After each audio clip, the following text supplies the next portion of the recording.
reale care au stârnit un imens scandal în 2005 sunt șocante și astăzi, indiferent dacă cel care le percepe este din lumea occidentală sau nu.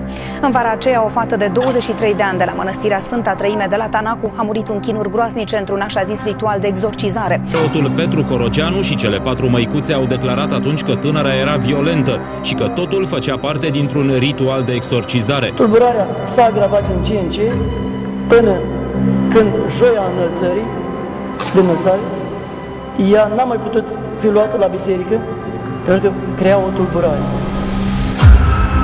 Le matin du 15 juin 2005, les secours sont appelés par le monastère de Tanacu, un endroit isolé entre les collines et forêts de l'est de la Roumanie. À leur arrivée, les ambulanciers ont trouvé ce qui semblait être le corps sans vie d'une jeune femme habillée en nonne et posée sur une croix de fortune. Elle s'appelait Irina Cornici et elle n'avait que 23 ans. Selon les secours, elle venait de subir un exorcisme de plusieurs jours au cours duquel le père Daniel Corogianu, assisté par 4 autres religieuses, a tenté de la délivrer du mal.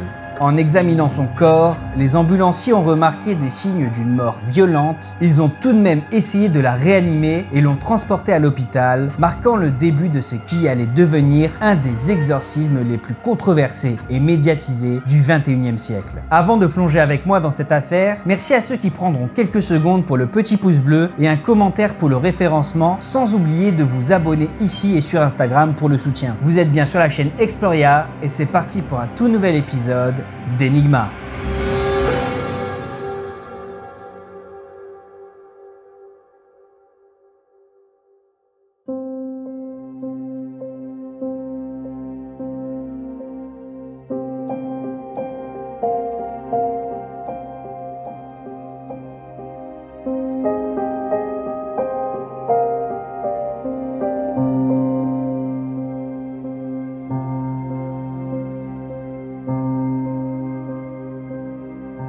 Née en 1982 dans le village de Perieni, dans l'ouest de la Moldavie, Marichika Irina Cornici a une vie difficile. Son père, connu pour être un bagarreur au comportement instable, se pend à une poutre de la maison, devant elle alors qu'elle n'a que 3 ans, après avoir été reconnue coupable de vol et condamnée à 4 ans de prison, ce qui lui semblait impossible d'accepter de subir. Lorsque la police découvre le corps inanimé, ils aperçoivent la petite innocente en train de jouer avec les pieds de son père pendu. Quant à sa mère, elle est alcoolique, elle est donc incapable de s'occuper d'Irina et de son frère Vasil, qui sont confiés aux services sociaux et envoyés dans un orphelinat de la ville de Birlad. À cette époque, les orphelinats moldaves n'ont pas très bonne réputation. Il s'agit d'endroits sales et surpeuplés, remplis d'enfants issus de familles pauvres de tout le pays, où les enfants n'ont pas forcément grand chose à manger et sont même parfois maltraités. On y dénombre même certains cas d'enfants battus et certains sont morts de faim. À 18 ans, Irina se trouve confrontée au même dilemme que les milliers d'enfants abandonnés de ce pays.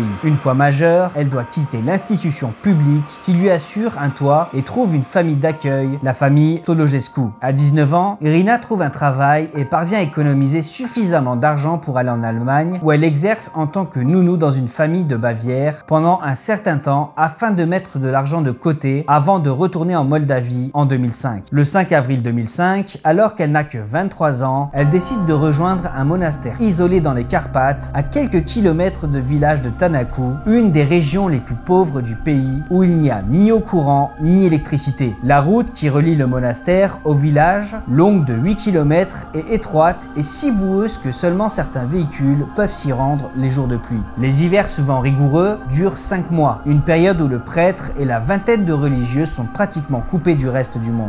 Ce même monastère où se trouve déjà sa meilleure amie, Parashiva Angel, qui y est devenue nonne en 2003. Ici, elle y vit une vie très simple et stricte sous la supervision du père Daniel Corogianu. Mais seulement quelques jours après son arrivée, des phénomènes étranges commencent à se produire.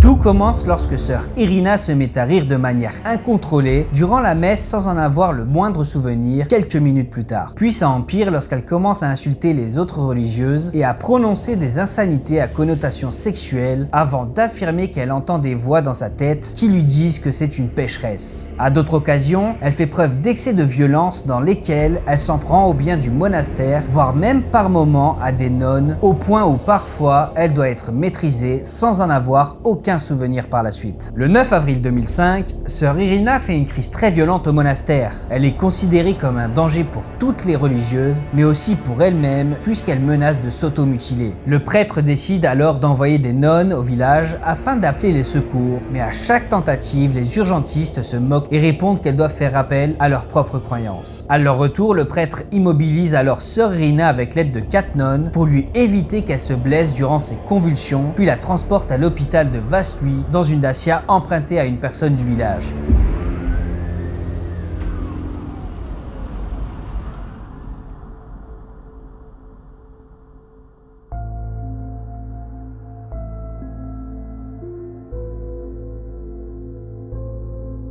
Irina y est diagnostiquée comme étant souffrante de schizophrénie désorganisée qui, selon tous les rapports médicaux, est un diagnostic excessif qui a pour but unique de faciliter la prescription de médicaments antipsychotiques. Contrairement à la schizophrénie paranoïaque, qui est la forme de schizophrénie la plus répandue, il s'agit d'une forme où la personne atteinte tient un discours ou un comportement désorganisé et une absence complète ou presque intégrale d'expression affective et même encore un décalage entre l'expression affective et le contenu du discours ou de la pensée. Malgré le diagnostic médical, les religieuses et le père Korogianu sont persuadés qu'elle est en fait tourmentée par des démons ou par Satan lui-même. Fait étonnant, le jour où Irina a été emmenée à l'hôpital, une des infirmières a affirmé à la mère supérieure qui l'accompagnait que le mal dont souffrait Irina était évident et ne pouvait être traité qu'au monastère. Cette idée est appuyée par le fait que son propre frère Vasil affirme avoir vu un démon entrer en elle. Même sœur Irina elle-même avait admis plus tôt qu'elle croyait que les voix qu'elle entendait venaient du diable. Le 24 avril, l'hôpital psychiatrique de Vaslui est contraint de désengorger son service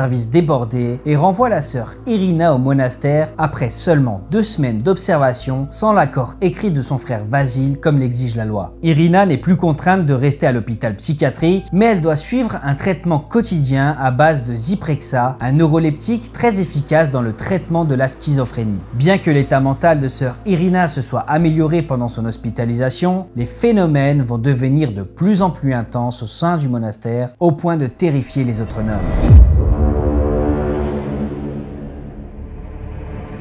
După prima noapte de priveghere, în care ea n-a dormit deloc, și cu rugăciunile care le-a făcut, și nesomnul, mai ne spun că a doua zi deja a avut un comportament iarăși ciudat. Tulburarea s-a agravat din ce în ce, până când joia de înălțare, ea n-a mai putut fi luată la biserică, pentru că crea o tulburare. Une fois de retour au monastère, sœur Irina est placée sous la surveillance de la sœur Anastasia qui remarque certaines choses très étranges et pour le moins effrayantes.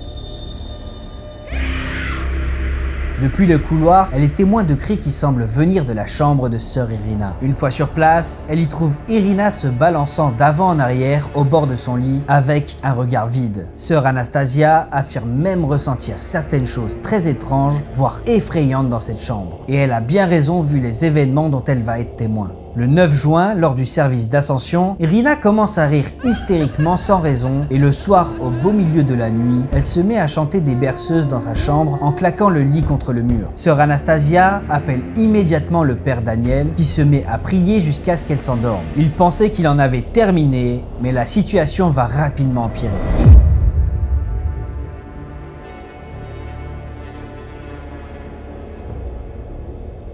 Dar de vineri până luni, cum a fost legată, în ce fel? Deci a fost legată de mâini, de picioare, pe o parte, pe pat, în chelie. Dar acolo, deci, în aceste zile, maica Anastasia, care a fost, deci, cea mai apropiată de ea, și noi, deci, n-am lăsat în părăsire. Da? Adică a mâncat acolo? A băut apă? A băut acolo și a făcut de voi. Deci am îngrijit-o ca pe un copil, ca pe un bolnav la pat, am îngrijit-o. Ținut-o la Sfânta Liturghie, apoi rugăciune, taina Sfântului Maslu, deci exact după carte, și apoi moliftele Sfântului Vasile, Sfântului Ioan Gură de Aur, dezlegările care se fac pentru astfel de oameni posedați de duhuri rele. Exact așa spune cartea de slujbă. Sœur Irina se met à faire une crise très violente, elle commence par avoir des convulsions, puis se met à grogner et à siffler. Elle subit ensuite des épisodes étranges dans lesquels elle se frappe violemment avant d'insulter la communauté et de casser certains objets avec une force incroyable, puis termine par vomir.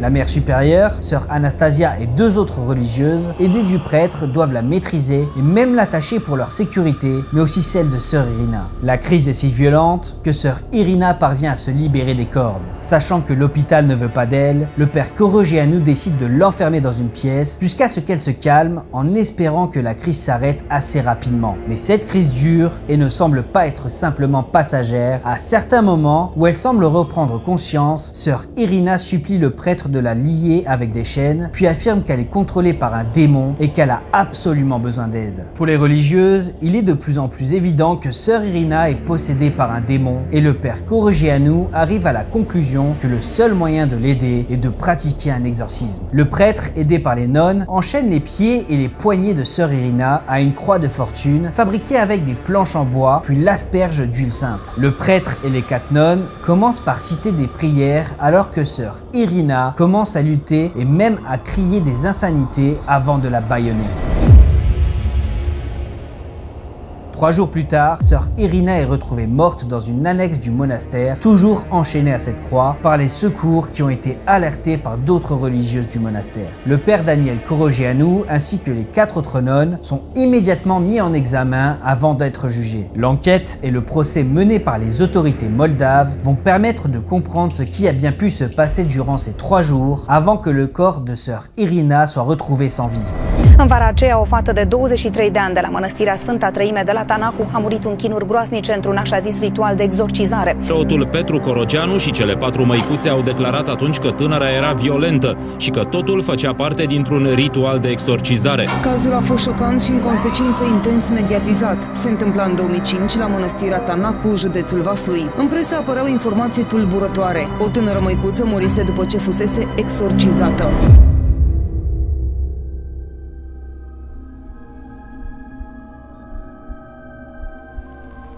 Le prêtre et les 4 nonnes affirment aux autorités que sœur Irina était bien vivante lorsque l'ambulance est arrivée au monastère. Mais ce fait est rapidement démenti par les ambulanciers qui assurent qu'ils ont retrouvé le corps inanimé encore enchaîné à une croix. Pourtant, les secours sont loin d'avoir respecté la procédure très stricte de leur métier. Si la sœur Irina était déjà morte au moment de leur arrivée, ils auraient dû commencer par appeler la police pour faire constater le décès. Néanmoins, le corps d'Irina a bel et bien été transporté par l'ambulance au service d'urgence de l'hôpital de Vaslui. L'enquête va révéler de nombreux éléments très troublants qui vont totalement bouleverser cette affaire.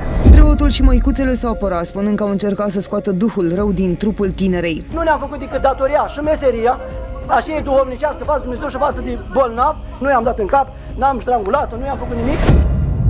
Les premières investigations vont permettre de mettre en lumière ce qui a bien pu se passer entre les derniers jours avant la découverte du corps par les secours, mais aussi avant cette crise du 9 juin qui a poussé le prêtre à pratiquer un exorcisme. Quelques jours avant sa dernière crise, sœur Irina avait cessé son traitement de Zyprexa faute de moyens financiers et décide donc de partir chez sa famille d'adoption récupérer les 3500 € qu'elle avait gagnés en Allemagne. Elle n'en obtient que 500 € et revient au monastère dans un état de surexcitation et s'enferme étrangement 3 jours et 3 nuits pour prier juste avant de subir cette crise du 9 juin. Durant leur interrogatoire, les religieuses et le prêtre affirment tous la même chose. Suite à l'exorcisme, sœur Irina est bien restée plusieurs jours enchaînée et allongée sur une croix sans boire ni manger, hormis de l'eau bénite qu'elle lui injectait de force car selon elle, il ne fallait pas nourrir le diable. Cependant, elle ne restait pas seule isolée, elle était constamment entourée du prêtre et des 4 religieuses qui priaient et la surveillaient. Après 3 jours de prière, sœur Irina semblait enfin calmée et l'aurait même détachée. Les religieuses lui donnent du pain et lui servent du thé. Sœur Irina parle doucement et sombre dans un état de léthargie qui les inquiète et respire même difficilement. Ce serait selon elle à ce moment que les secours ont été alertés. Pourtant le médecin de garde, le jour du drame, soutient que sœur Irina était déjà morte depuis au moins 24 heures de déshydratation et d'épuisement quand elle parvient aux urgences. Un médecin légiste est rapidement désigné pour tenter de comprendre ce qui a bien pu causer le décès et c'est à ce moment que l'enquête va connaître un nouveau tournant. Son rapport soutiendrait les affirmations des religieuses puisque selon lui, le décès aurait pu être causé par une surdose d'adrénaline. Donc sœur Irina, contrairement à ce qu'ont bien pu affirmer les ambulanciers, aurait été encore vivante au moment de leur arrivée au monastère puisque seuls les secours auraient pu lui en administrer. Suite au rapport du médecin légiste, l'équipe médicale qui s'était déplacée avoue qu'un médecin avait constaté un pouls faible en examinant sœur Irina et qu'il lui avait administré 6 doses d'adrénaline sur le trajet de l'hôpital.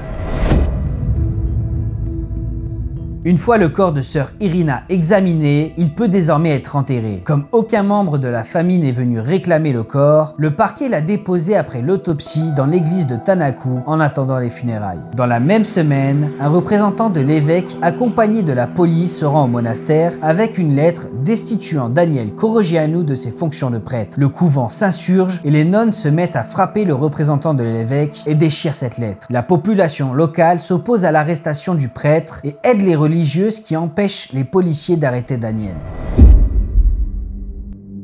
Le 20 juin, dans une ambiance surréelle, c'est le prêtre Daniel Corogianu qui officie la messe funèbre. Il profite d'ailleurs de ce moment pour continuer son travail d'expulsion du démon. Pendant environ 45 minutes, sous les yeux d'une assistance médusée, il prie devant le cercueil et ordonne au démon de quitter le corps de sœur Irina. Il termine la messe par un signe de croix et repart en direction du monastère entouré par les nonnes et certains habitants du village en guise de garde rapprochée. Le 23 juin, il est finalement arrêté avec 4 nonnes accusées de complicité par une unité spéciale de la gendarmerie. Le parquet de Vaslui engage des poursuites pénales contre le prêtre et les 4 religieuses qui risquent de lourdes peines de prison. Mais à Tanaku, on ne voit pas les choses sous le même angle car dans ce village, le prêtre Daniel est perçu comme un bon servant religieux. Les 5 présumés coupables maintiennent leur version des faits tout en clamant leur innocence en déclarant à la télévision nationale qu'il aurait eu mauvaise conscience si elle était morte durant l'exorcisme. L'affaire devient énormément médiatisée en Roumanie et commence à gêner l'église orthodoxe. Contrairement à l'avis de la population locale, l'église orthodoxe roumaine critique les actes de Daniel en les qualifiant d'abominables. Le supérieur du monastère de Golia, qui est le monastère le plus proche de celui de Tanaku, a même qualifié cette crucifixion d'inexcusable en expliquant que dans la religion orthodoxe, on n'exorcise pas en commettant un crime. Mais certaines figures très influentes de l'église orthodoxe ne tiennent pas le même discours. Un porte-parole du patriarcat orthodoxe à Bucarest a pour sa part estimé qu'il ne pouvait pas juger cet acte en ne sachant pas ce que selon lui cette fille a fait. Ce religieux de haut rang n'est pas du tout choqué par le châtiment infligé à sœur Irina. Il s'interroge seulement sur les mobiles. Durant son procès, Daniel n'éprouve aucun remords et insiste une fois de plus sur le fait qu'il devrait tout faire pour délivrer sœur Irina. Et selon lui, l'exorcisme était la seule solution. L'affaire est énormément médiatisée et crée des débats dans tout le pays. Le 20 septembre 2007, les 4 religieuses sont finalement reconnu coupable de complicité et Daniel est quant à lui déclaré coupable de privation de liberté qui a provoqué la mort de sœur Irina. Ils sont tous condamnés entre 5 et 8 ans de prison. Les 5 inculpés sont également condamnés à payer 3 000 € de dommages et intérêts aux parents d'Irina. Le 30 novembre 2011, l'ancien prêtre exorciste de Tanaku est placé en liberté conditionnelle après avoir purgé les 2/3 de sa peine, tout comme les 4 religieuses qui l'ont été avant lui. Daniel est aujourd'hui destitué de l'église et a tenté de recréer son propre monastère, mais l'autorisation lui a été refusée. La mairie précise toutefois que rien ne l'empêche de mettre des icônes chez lui et de recevoir des personnes. Alors quel est votre avis sur cette affaire? J'ai hâte de lire vos commentaires. Encore merci à ceux qui prendront quelques secondes pour le petit pouce bleu et un commentaire pour le référencement. Sans oublier de vous abonner ici et sur Instagram pour le soutien et on se retrouve la semaine prochaine pour une toute nouvelle affaire très étrange.